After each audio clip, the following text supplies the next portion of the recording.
A mim interessava levantar a massa e fazer uma revolução, acabar com a ditadura militar aqui.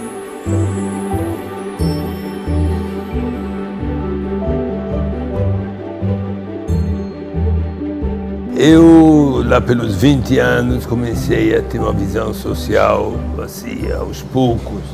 Era um estudante de classe média e tal. E me juntei com pessoas que estavam afim disso.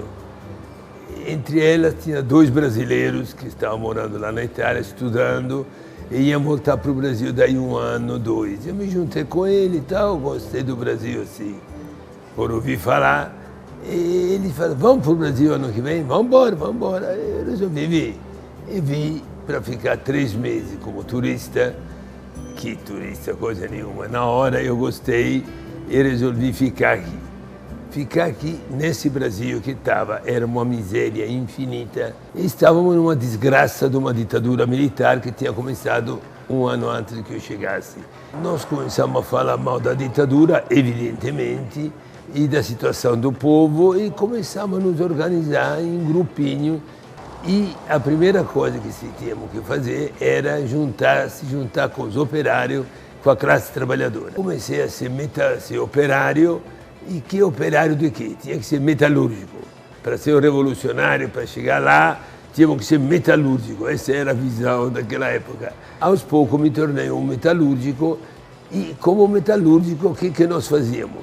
Nós juntamos gente que estava interessada em melhorar o Brasil, mudar os sindicatos e acabar com a ditadura, e criamos uma oposição sindical metalúrgica. Nós, para fazer esses movimentos todos, clandestino, por baixo do pano, com dificuldades enormes, precisávamos fazer boletinzinho, cartazinho, pequeno jornaizinho, caderno, para informar, para formar politicamente os trabalhadores. E éramos nós mesmos que escrevíamos. E eu era uma pessoa que tinha feito uns anos de faculdade, fiz em Roma sociologia e sei lá que diabo fiz. Não me interessou absolutamente nada, nunca me interessou. A mim interessava levantar a massa e fazer uma revolução, acabar com a ditadura militar aqui. O primeiro caderninho que eu escrevi foi História da Luta dos Trabalhadores no Brasil. E fizemos impresso numa igrejinha de fundo de quintal, com o padre que nos ajudou. Fizemos esse caderninho e foi um sucesso enorme. Sucesso significa o quê? Os trabalhadores liam e passavam para outros, estavam interessados e pediam mais. E por isso pagamos o pato que comemos. O pato do quê? De lutar contra a ditadura, os patrões e os pelegos. Fomos presos, torturados, mortos, até que em 78 teve aquela explosão das greves. E em 79, 80 e andamos na construção da CUT, na construção de partidos políticos, partidos de esquerda. Vimos que era necessário criar uma central sindical. Mas para isso tinha que juntar gente, fazer contato com vários sindicatos do país, e se criou um movimento pró-CUT. Quem é que estava nesse movimento pró-CUT? Era algumas centenas de sindicatos, 300, 400, 500 sindicatos, que queriam lutar, que queriam ter mais força. Então foi natural essa passagem para a organização política sindical. Política no sentido como objetivo político maior, que era não só ganhar um sindicato, era muito mais, era ganhar um sindicato, construir uma intersindical, uma grande central sindical, e enquanto isso muita gente pensava em criar um partido político para fortalecer a luta da classe trabalhadora, ou recriar um partido novo, ou reviver partidos tradicionais que tinha na esquerda brasileira. Quando o governo Lula subiu, que nós estávamos no governo, estamos com o poder na mão, nós estamos com uma ova na mão. Nós estávamos com um governo de fusão, de coalizão, de unidade de várias forças inimigas. Teve força no governo, desde o começo, que foi feita aliança, que eram inimigas. Não tem problema nenhum fazer aliança com o inimigo. Você sonha em destruí-lo e pode fazer aliança. Isso não é problema. O problema é que nós nos iludimos, estamos no governo, uma ova, nada de poder. O que se fez de comunicação no governo Lula? Na democratização da comunicação não se avançou nada. E o movimento sindical? Nada, não tem nada. Não avançamos em nada na comunicação, quase nada.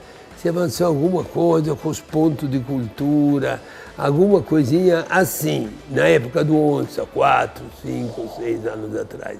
Tem um jornal de esquerda no Brasil? Tem um jornal. É uma publicaçãozinha que sai uma vez por mês, cada 3... Não, uma coisa diária.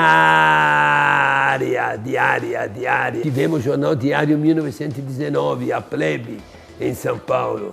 Tivemos outros jornais, a Hora Social no Recife, 1919, diário, 5.000 diários.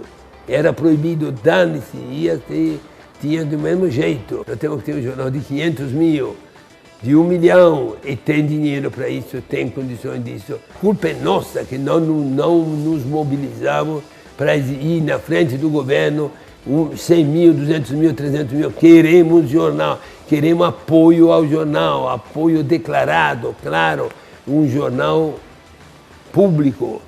Temos que começar a zero, fazer jornais.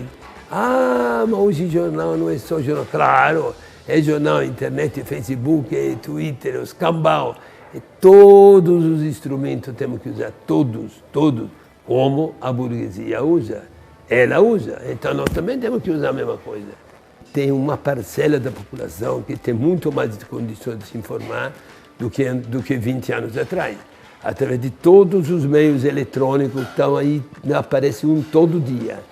Só que isso é para uma parcela pequena da população. Não esquece que temos 60 e tanto % da nossa população que é analfabeta digital. Significa que não consegue ler 2 linhas e entender o que está lendo. Eu sou a favor de usar todos os meios eletrônicos e todos os meios não eletrônicos. Rádio é um puta instrumento, um instrumento monstruoso que nós temos que usar. Temos que exigir redistribuição dos canais, sequestrar os canais da Globo.